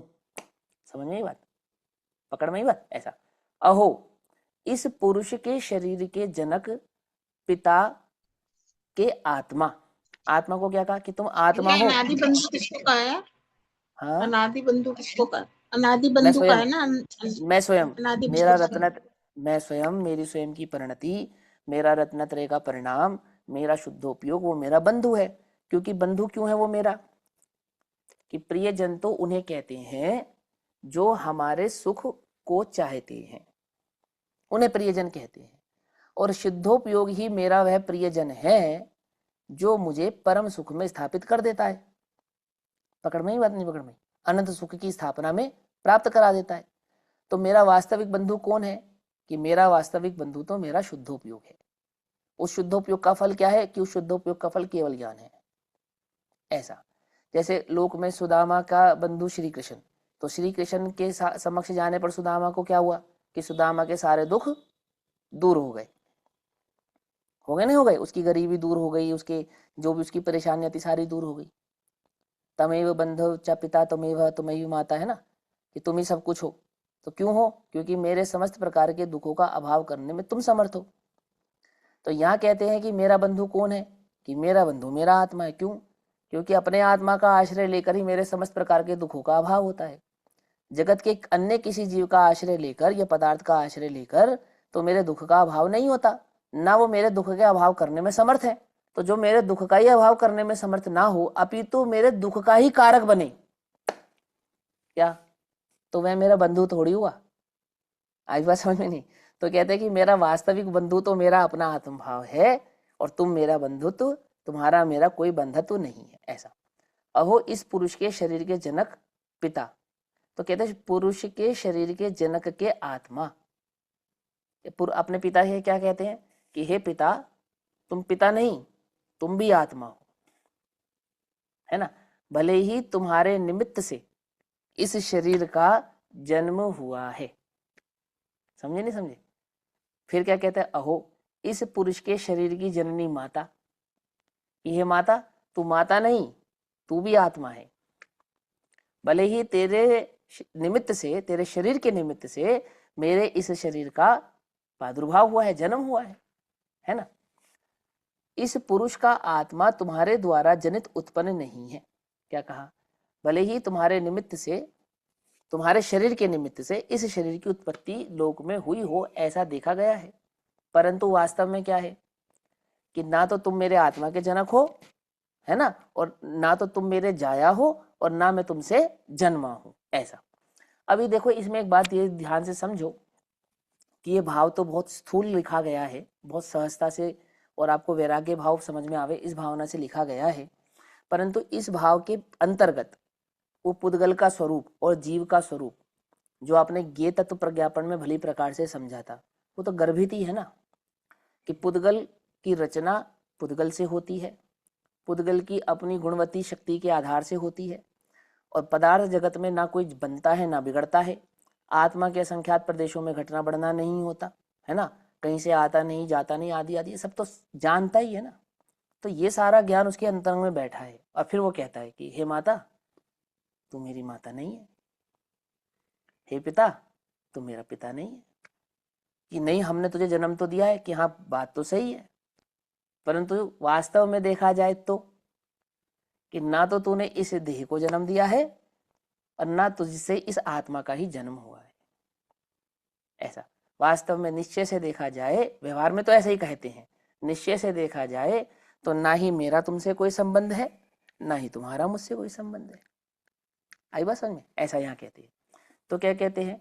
तुम्हारे द्वारा जनित उत्पन्न नहीं है, ऐसा तुम निश्चय से जानो। समझे? व्यवहार में तो हम ऐसे ही कहते हैं कि तुम मेरे पिता हो, पहले पिता हो फिर का ऐसा कहा, और पिता नहीं हो ऐसा कहा। तो पिता हो ऐसा कहकर व्यवहार की स्थापना की, और पिता नहीं हो ऐसा कहकर निश्चय की स्थापना कर दी। सिंपल, है ना। तो कहते हैं ऐसा निश्चय से जानो, इसलिए तुम इस आत्मा को छोड़ो। इस आत्मा को छोड़ो अर्थात इस आत्मा के साथ जो तुमने राग भाव पैदा किया है ना कि मेरा पुत्र मेरा पुत्र मेरा पुत्र, इस भाव को छोड़ो जिसे ज्ञान ज्योति प्रकट हुई है। ज्ञान ज्योति प्रकट हुई है जिसे भेद ज्ञान की ज्योति प्रकट हुई है, अर्थात जिसे आत्मा की अनुभूति प्रकट हुई है, अर्थात जिसे आत्मा की अनुभूति में वह आत्म भाव ही मैं हूं ऐसा भाव धारण कर कर उसमें स्थिरता की योग्यता प्रकट हुई है। ऐसा यह आत्मा आज आत्मा रूपी अपने अनादि जनक के पास जा रहा है। यह आत्मा कहाँ जा रहा है कि आत्मा आत्मा में जा रहा है। अब आत्मा आत्मा में कैसे जाता है? शुद्धोपयोग के बल पे जाता है, अनुभूति के बल से जाता है। मैं आत्मा और आत्मा में जाता हूं तो दो आत्मा एक हो जाएंगी ना, है ऐसा नहीं। तो कैसा फिर कि हमारी यही तो ब्रह्मवाद है। ब्रह्मवाद क्या है कि ये जो मैं ब्रह्मा का अंश हूं, मैं कहाँ जाके विलीन हो जाऊंगा? उस ब्रह्मा में जाकर विलीन हो जाऊंगा। यही तो लिखा है इधर कि आत्मा आत्मा में जाकर मिल जाती है। ये नहीं लिखा कि शब्द मलेच्छ नहीं बनना। समझे नहीं समझे कि आत्मा आत्मा रूपी अपने अनादि जनक के पास जा रही है। आत्मा रूपी अनादि जनक कौन है कि आत्मा रूपी अनादि जनक ब्रह्मा है ना। आत्मा रूपी अनादि जनक अर्थात वह द्रव्य जो स्वभाव से ही कैसा है, अनादि अनधन भाव वाला है। ऐसा मैं जो आत्म तत्व हूँ अर्थात जो ना किसी के द्वारा बनाया गया हूँ ना किसी के द्वारा मिटाया जा सकता हूँ, ऐसे अपने आत्म भाव को मैं प्राप्त होता हूँ, अर्थात साम्य भाव को मैं प्राप्त होता हूँ। ऐसा ठीक है ना। किसको प्राप्त नहीं होता? इस मोह को मैं प्राप्त होता नहीं हूं, ऐसा कहते हैं। ये टीका लिखने वाले कौन है? आचार्य अमृतचंद्र। और आचार्य अमृतचंद्र किस बात के लिए फेमस है? अध्यात्म के वेत्ता है ना। निश्चय व्यवहार का ज्ञान तो जानते ही होंगे या नहीं जानते होंगे? जानते हैं ना। तो क्या छोटी छोटी बातें कर रहे हैं, माता तू मेरी माता नहीं है, पिता तू मेरा पिता नहीं है। क्या कह रहे हैं? अब ये तुम्हें समझा रहे हैं व्यवहार की स्थापना और निश्चय का प्रतिपादन किस प्रकार से होता है, निश्चय की अंतरंग में स्थापना किस प्रकार से होती है। मैं आत्मा हूं बात इतनी सी नहीं है, अपितु मैं आत्मा हूं यहां स्थापित होने के लिए बाहर से मोह तोड़ना यह भी जरूरी है। बात समझ आ रही? हम बाहर से मोह नहीं तोड़ना चाहते। क्या कहा? हमें कौन सा धर्म पसंद है कि हमें गुरुदेव का धर्म पसंद है, ऐसा समझना ध्यान से। गुरुदेव का नहीं है धर्म, उल्टा नहीं पकड़ना है ना। लेकिन कहने वालों की बात समझा, हमें गुरुदेव का धर्म पसंद। बोले क्यों? बोले एक नया पैसा दान देने की आवश्यकता नहीं और सिद्ध तो बने बनाए, करना कुछ है नहीं। क्यों? एक वस्तु एक परमाणु मात्र छोड़ने की आवश्यकता नहीं, छूटा छुटाया है कि छूटे छुटाए को छोड़ना पड़ता है, ये मार्ग है। क्या कहा? ये छूटे छुटाए को छोड़ रहे हैं, नहीं छोड़ रहे हैं? कैसे छोड़ते हैं?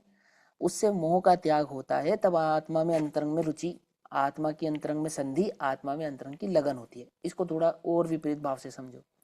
आत्मा की अंतरंग में रुचि होती है, संधि होती है, अनुभूति होती है, तो वहां बाहर से मोह भी छूटता है। मैं तो आत्मा ही हूं ना, ये बात मुझे जान लिया, अभी कहने की क्या आवश्यकता जाके कि तू मेरी माता नहीं है, तू मेरा पिता नहीं है। ये तो सिर्फ स्थापना करा रहे हैं इस बात की, ये बात समझा रहे हैं आपको कि भाई तू आत्मा है। यदि तूने अपने आत्म भाव को जान लिया है ना, तो अब उस बाहर में जो तू बैठा है ना सुख बुद्धि करके, उसको त्याग कर। यदि तू कहता है कि मैंने अपने आत्मा को जान लिया है, आत्म भाव को पहचान लिया है, आत्मा ही लोक में सुख का कारक है, आत्मा के आश्रय से ही सुख होता है, ऐसा कहते हो तुम? नहीं कहते? ऐसा कहते हो या नहीं कहते? बोलो, मानते हो या नहीं मानते? तो सुन, जिनसे तूने सुख बुद्धि धारण की है उनसे अपने मोह को त्याग। जहां तेरा उपयोग अटका हुआ है वहां से अपने उपयोग को हटा और कहाँ लेकर जा? यहाँ अपने चैतन्य स्वभाव में लेकर, कि वहां से मुझे उपयोग भी हटाना ना पड़े और मैं आता हूँ और सुख हूँ और सुख का निधान हूँ। ऐसा नहीं। देखो इतने से स्पष्ट लिखा है, सिद्धू हूं, अनादि अनंत आत्मा में हूं, आत्मा का जनक के पास में जा रहा हूं। अर्थात किसके पास जा रहा हूं? अपने पास ही जा रहा हूं। जा रहा हूं नहीं जा रहा हूं? क्या मानकर जा रहा हूं मैं अपने पास? कि सुख का कारक मैं स्वयं हूं, ऐसा जा रहा हूं। तो भी बाहर से क्या कहता है, मुझे तुमसे कोई मोह नहीं। अब ये बात कहने की नहीं, ये बात होने के संदर्भ में है। पकड़ में ही बात नहीं पकड़ में? या तुम्हें ऐसा करना पड़ेगा, हे पतिदेव मेरा तुमसे आज से कोई संबंध नहीं है, मैं अपने आत्मा के पास जाती हूँ, ऐसा? सम्यक ज्ञान की ज्योति भीतर में पहले प्रकट होनी चाहिए, बात पकड़ में ही नहीं। उसका ये लक्षण है, क्या लक्षण है? कि संसार के समस्त पदार्थों से मेरा मोह छूटता है, छूटता है, ये बात पकड़ में ही ना, ऐसा। तो देखो कहते हैं आत्मरूपी अपने अनादि जनक के पास जा रहा हूं। कैसे जाता है? कि अपने उपयोग को अपने में स्थिर करता हूं, ऐसा। अहो इस पुरुष के शरीर की रमणी स्त्री के आत्मा कौन हो? अपनी पत्नी से कहता है, हे मेरी पत्नी, परंतु कौन है तू? तू भी वास्तव में आत्मा है, देह की पत्नी है ना, उसको कहते तू भी आत्मा है। तू इस पुरुष के आत्मा को रमण नहीं करती, अर्थात मैं आत्मा हूं, तू मेरा भोग नहीं कर सकती, मैं तेरा नहीं कर सकता, ऐसा तू निश्चय से जान। इसलिए तू इस आत्मा को छोड़। किस आत्मा को छोड़? मुझ आत्मा को छोड़। इसलिए तू मुझसे अपने राग को छोड़। मैं तो तुझे से अपने राग को छोड़ ही चुका हूं। मैं तो ये बात जान ही चुका हूं कि तू मेरा तुझसे कोई संबंध नहीं है। लेकिन तू भी इस बात को जान। क्या जान? कि तेरा मुझसे कोई संबंध नहीं है, ऐसा। जिसे ज्ञान ज्योति प्रकट हुई है, ऐसा यह आत्मा आज अपनी स्वानुभूति रूपी अनादि रमणी के पास जा रहा है। किस में रमण करने जा रहा है? अपने आत्मा में रमण करने जा रहा है, अपने आत्मा के अनुभव में रमण करने जा रहा है। ऊपर आत्म रूपी अपने अनादि जनक और नीचे स्वानुभूति रूप अनादि रमणी, इन दोनों में कोई अंतर नहीं है। किसका अंतर है? कि वो विशेषण रूप से जो कहा है ना, बस उसका अलंकार है, ये अलंकारों का अंतर है। बात एक ही है, क्या है? कि मैं इस शुद्धोपयोग को प्राप्त होता हूं, है ना। मैं इस वीतराग चारित्र भाव, जिसको साम्य भाव कहा है ना, उस साम्य भाव को प्राप्त होता हूं। कैसे होता हूं मैं साम्य भाव को प्राप्त? कि जिनके साथ मेरा मोह का संबंध है, उनसे अपने मोह को तोड़कर और अपने उपयोग को अपने स्वभाव से जोड़कर क्या करता हूं? इस साम्य भाव को मैं धारण करता हूं। कहां से छुड़ाना शुरू कर रहे हैं? माता पिता से, है ना, स्त्री से, आदि से। क्यों? अब शरीर से नहीं छुड़ा रहे, शरीर से छुड़ा चुके ना। ये तत्व प्रज्ञापन, ज्ञान तत्व प्रज्ञापन में ज्ञान ज्योति तो प्रकट की है ना उसने। समझे नहीं समझे? क्या समझे? कि ये जो चारित्र मोह है, ये भी कैसा है? ये सगे संबंधियों से जुड़ा हुआ है। बस थोड़ा अभी शरीर से भी कराएंगे आगे चलकर, लेकिन इतनी बात समझो कि इतना इतना स्थूल मोह छुड़ा रहे, इतना स्थूल कि तुम देखो ना तुम कहाँ अटके हो। तुम पूछो अपने आप से, क्या कह रहे हैं ये आचार्य देव? इतना स्थूल मोह छुड़ा रहे हैं। पत्नी तू मेरी पत्नी नहीं है, माता तू मेरी माता नहीं है, पिता तू मेरा पिता नहीं है, ये बंधु तू मेरा बंधु नहीं है। तो तुम अपने से पूछो ना कि तुम्हारा मोह कहाँ जुड़ा है? इतनी स्थूलता से जुड़ा है या नहीं जुड़ा है? समझ में आई बात? नहीं समझ में आई? क्या कहा आगे? क्या कहते हैं? अहो इस पुरुष के शरीर के पुत्र के आत्मा, है ना, अपने पुत्र से कहते हैं। लौकिक व्यवहार में जिसको पुत्र भाव से धारण किया ना, पुत्र जिस जन्म हुआ, तो इस पुरुष के आत्मा का जन्म जन्य अर्थात उत्पन्न नहीं किया गया पुत्र नहीं है। अर्थात तेरा जन्म मेरे कारण नहीं हुआ है। ये कैसी बात कर रहे हो? अरे लोक में तो तेरा जन्म मेरे कारण ही हुआ है, मैं ही तेरा पिता हूं। ऐसी स्थापना तो पहले करी थी पुत्र कह के, और शरीर का पुत्र कह के। शरीर का तो तू पुत्र है ना, लेकिन जो मैं आत्मा हूं ना, मेरा नहीं है। ऐसा समझ में बात? नहीं समझ में? कि मैंने तेरे जन्म होने का मैं कारक नहीं हूं। तेरा अस्तित्व है तो तुझसे है, तेरा किसी के कारण जन्म हुआ हो ऐसा नहीं है। तू आत्मा है, मैं आत्मा हूं। आत्मा से आत्मा का जन्म होता नहीं है, ऐसा। द्रव्य से द्रव्य का जन्म होता नहीं है। द्रव्य कैसे हैं? निश्चित हैं, घटते नहीं है और बढ़ते नहीं है। तू एक आत्म द्रव्य है और तेरी सत्ता तेरे आधार से है, तेरी सत्ता का मैं कारक नहीं हूं, ऐसा तू निश्चय से जान। इसलिए तू इस आत्मा को छोड़, अर्थात मेरे साथ जो तेरा पिता भाव से मोह है ना, इस मोह को छोड़ दे। और क्या कर?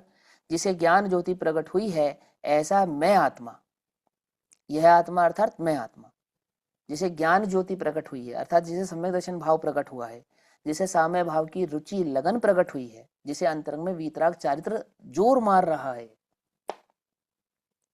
समझे? वो क्या कहता है?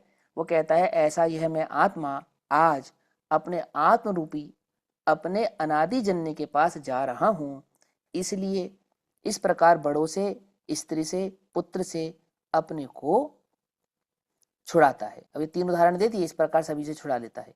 अब आगे, यहाँ ऐसा समझना चाहिए कि जो जीव मुनि होना चाहता है वह कुटुंब से सर्व प्रकार से विरक्त ही होता है। भाई इतनी बात समझा रहे हैं आप। अब एक एक के पास जाके तो मैं संबोधन तो दे नहीं पाओगे, प्रैक्टिकल भी नहीं है और होता भी नहीं है, लेकिन यहाँ तो भाव समझाया जा रहा है कि वहाँ तो तात्कालिक, अब जैसे 6 महीने के गर्भ का होता है ना बच्चा, एक राजा है ना, क्या आदिनाथ भगवान के संदर्भ की कहानी है, तो वो उसको तिलक करके गर्भ पे ही और दीक्षा के लिए चले गए।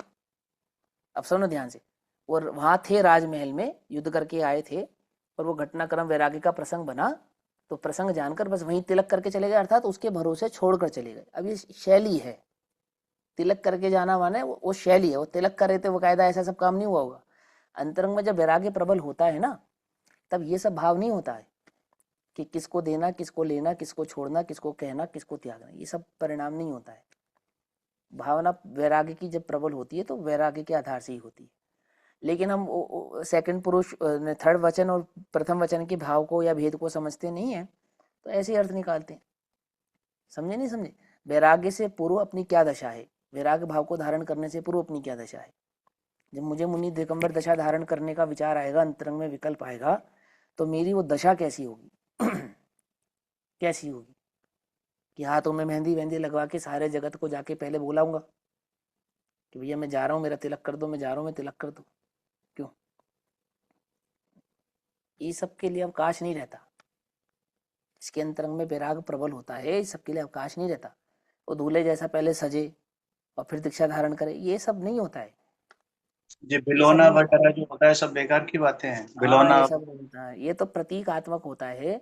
तीर्थंकर आदि की अपेक्षा से इनका प्रतीक करते कि पालकी आई, ऐसा हुआ, देव लेकर गए, स्नान कराया, ये सब उसकी अपेक्षा से ऐसा लोक में एक रीति चल पड़ी है। लेकिन ये सब नहीं, जिसके चित्त में वैराग प्रबल हुआ हो उसके पास ये सब कार्य करने का अवकाश नहीं है। और दूसरी बात, कौन कराएगा बोलो? कौन करवाएगा? आचार्य करवाएंगे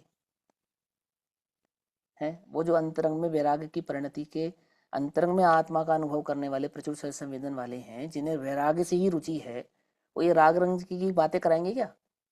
वो तो कहेंगे नहीं तो घोड़े पे बैठ, दूल्हा बन, सारे जगत में जा घूम फिर। क्या कोई कोई कोई जोकर है क्या?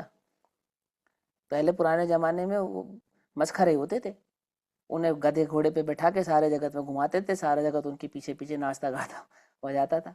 मेरी बात को समझना ध्यान से, मैं क्या कहना चाहता हूँ, उल्टा नहीं पकड़ना।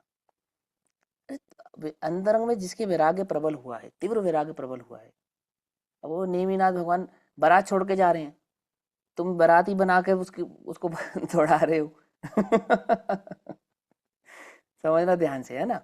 यहाँ तो इतनी सी बात कहते हैं कि जिसके चित्त में वैराग्य प्रबल होता है, अपने से पूछो, जब जिसके चित्त में वैराग्य प्रबल होता है वो राग रंग के समस्त प्रकार के भावों को त्याग देता है, छोड़ देता है।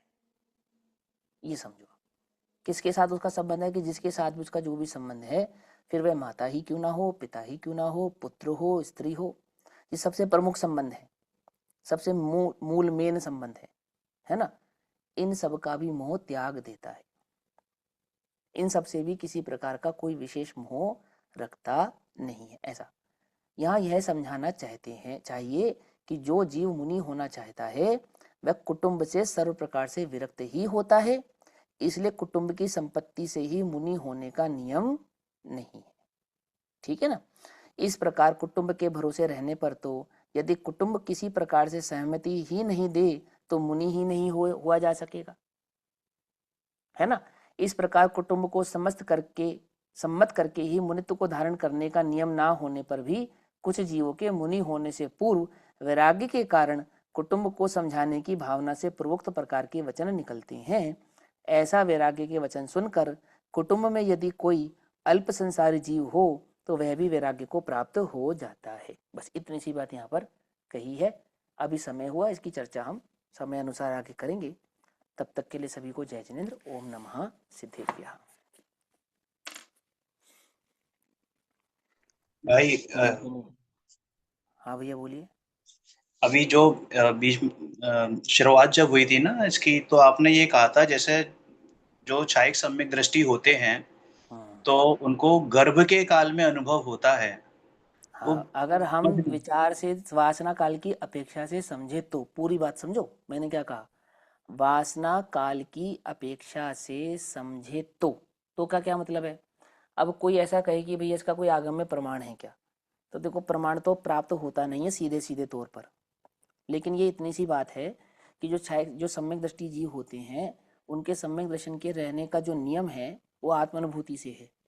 कि जैसे औपशमिक सम्यक दर्शन को अंतर्मूर्त अनुभूति होने का नियम है, क्षयोपशम सम्यक दर्शन को हर 15 दिन में अनुभव होने का नियम है, इसी प्रकार से जो क्षयिक सम्यक दृष्टि का वासना काल है वो 6 महीने का माना गया है। वासना काल का मतलब एक बार अनुभव होने के बाद मैक्सिमम काल तक दूसरे बार अनुभव होने के बीच में लगभग कितना पीरियड हो सकता है, ऐसा वासना काल कहते हैं उसको, है ना।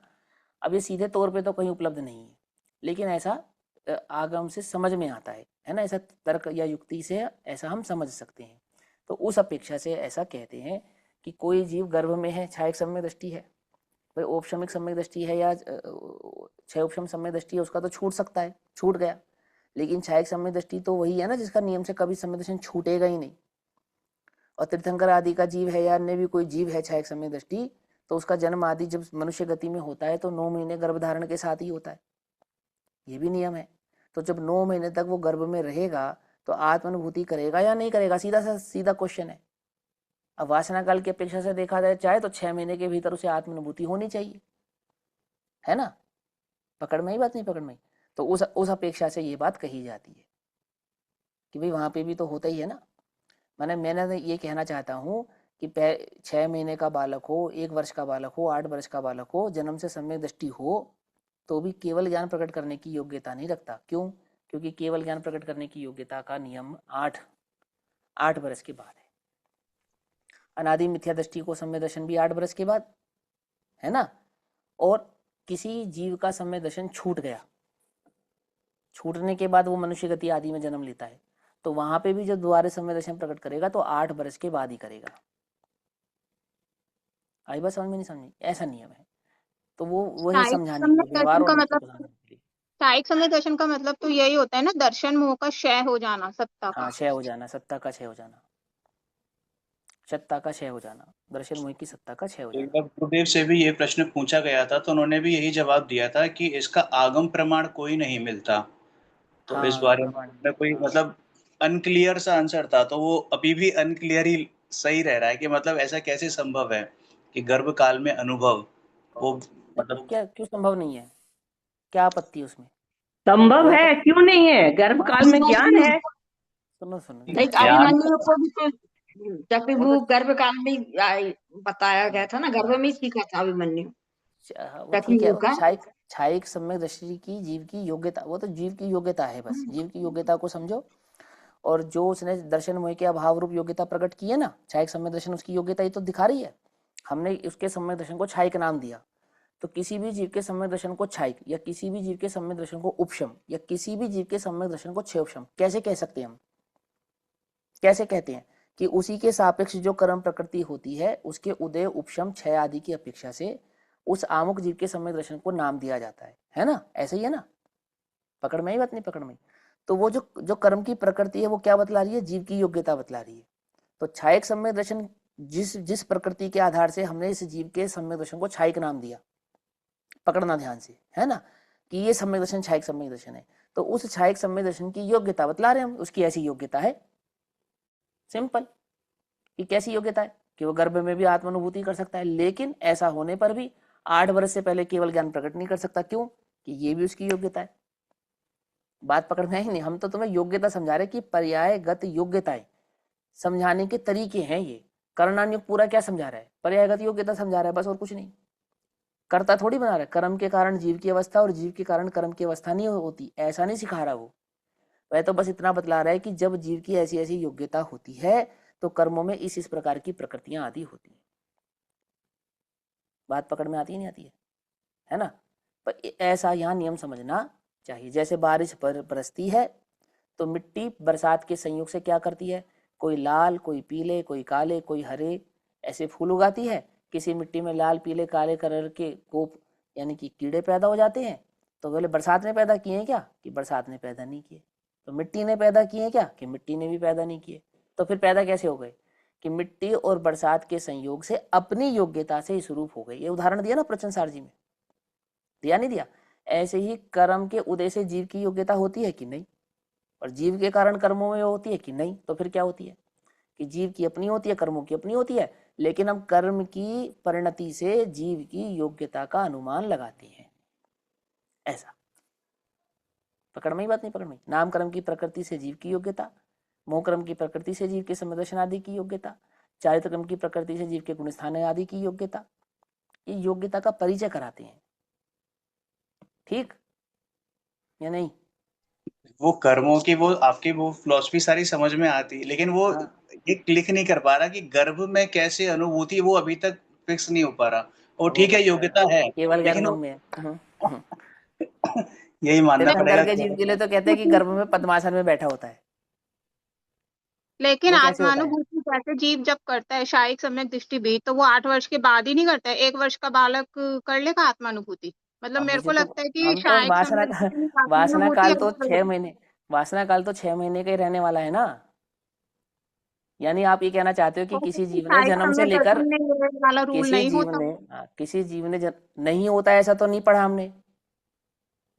ये जो हमने उत्तर निकाला है लेकिन तर्क से, जो सुनो क्षमिक एक सम्यक सेकंड, दृष्टि होता है, अब मेरी बात तो सुनो।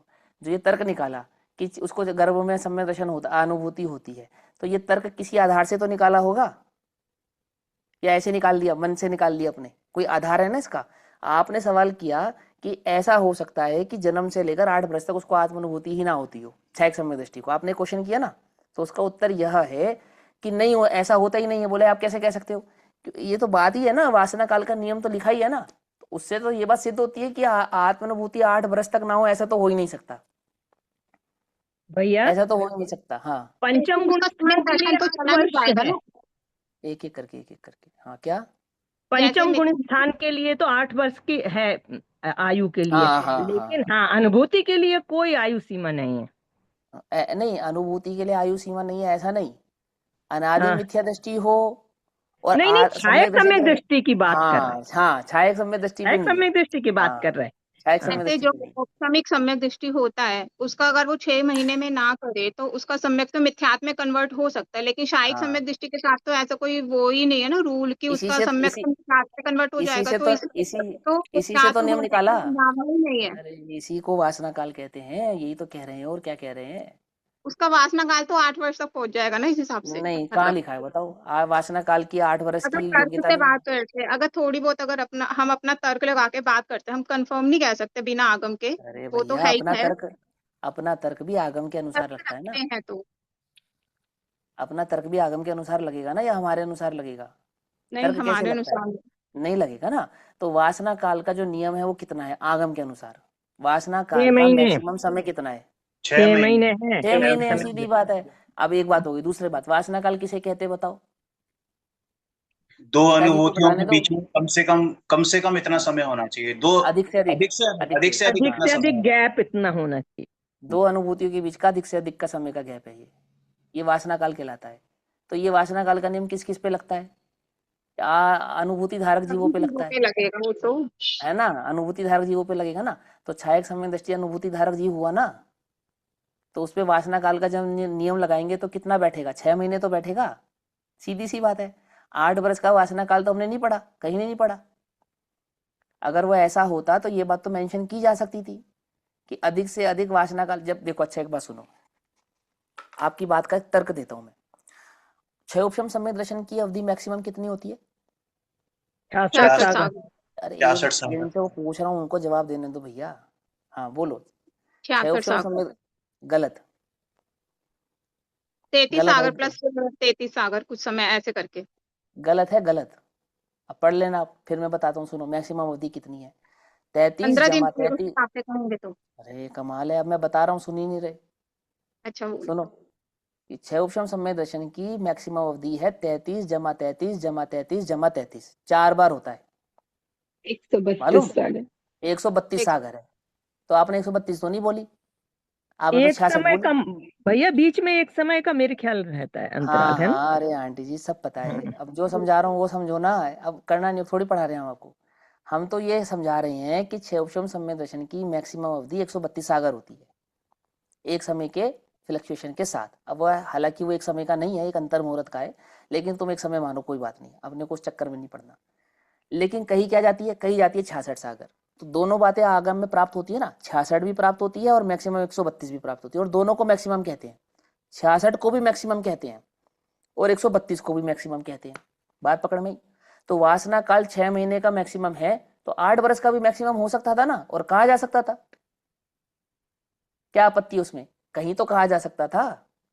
अगर वासना काल की अवधि 6 महीने से अधिक भी है कहीं किसी कारण से अपवाद मार्ग में, तो वो उसका भी मेंशन हो सकता था ना, क्योंकि जब आप क्षयोपम सम्य दर्शन की अवधि जो कि वास्तव में 66 सागर है और एक फ्लक्चुएशन के साथ प्लस 66 सागर आप स्वीकार करते हो, 132 सागर आप स्वीकार करते हो, जबकि एक्चुअल में वो फ्लक्चुएशन है और कहते उसे कंटिन्यूटी में ही है, पकड़ना ध्यान से। तो यहाँ पे भी कहा जा सकता था, पर ऐसा तो नहीं कहा, क्यों नहीं कहा? तो मैं ये कहना चाहता हूं कि यदि हम तर्क लगाएंगे भी तो तर्क आगम से बाहर होके नहीं लगा सकते, समझे ना? तर्क लगाने का जो नियम है वो नियम तो वहां में फॉलो करना पड़ेगा ना। आप कोई गेम खेलने बैठते हो तो कोई भी गेम खेलने से पहले उसके नियमों को फॉलो करते हो कि ये नियम रहेंगे इस गेम के, कि घोड़ा 2.5 चाल चलेगा, तो तुम वहां पे तर्क करो कि 2.5 क्यों चलेगा, जो 2.5 चल सकता है वो 3.5 भी चल सकता है। तो बात तो बिल्कुल ठीक है, जो 2.5 चल सकता है वो 3.5 भी चल सकता है, पर यहाँ नहीं चलेगा। बात पकड़ में आई या नहीं आई? क्या कहा? कोई कहने लगे ये घोड़ा तो लंगड़ा है, 2.5 चाल चलता है। तो भाई वो बात तुम्हारी ठीक है, पर इस गेम में यही नियम लगेगा। क्या नियम लगेगा? कि यहाँ घोड़ा 2.5 चाल चलेगा, ये गेम का नियम है। ऐसे ही वस्तु स्वरूप में जो तर्क लगेगा वो कौन सा लगेगा? कि तुम्हारे हमारे अनुसार लगेगा क्या? जो आगम। प्रकट होगा, जो उपस्थित होगा, हाँ जो उपस्थित होगा वो लगेगा। तो तो 6 कौन सा महीने लगा? में आत्मनिर्भर का नियम माना जाएगा, इसका हाँ मतलब ये, एक हाँ तरीके ये, हाँ हाँ ये बिल्कुल ऐसा शायक माना समय जाए। दृष्टि। हाँ वो अब ये ऐसा स्पष्ट शब्दों में लिखा हुआ आगम में नहीं है। वासना काल की अपेक्षा से हम ऐसा नियम लगा सकते हैं, ये तर्क है। 6 महीने में आत्मानुभूति होती है, ये तर्क है। ये तर्क कहाँ से जन्मा? वासना काल की अपेक्षा से हमने इस तर्क को जन्म दिया है। बस इतना आपको समझ में आना चाहिए। ठीक, चलो, ओम नमः सिद्धेभ्यः।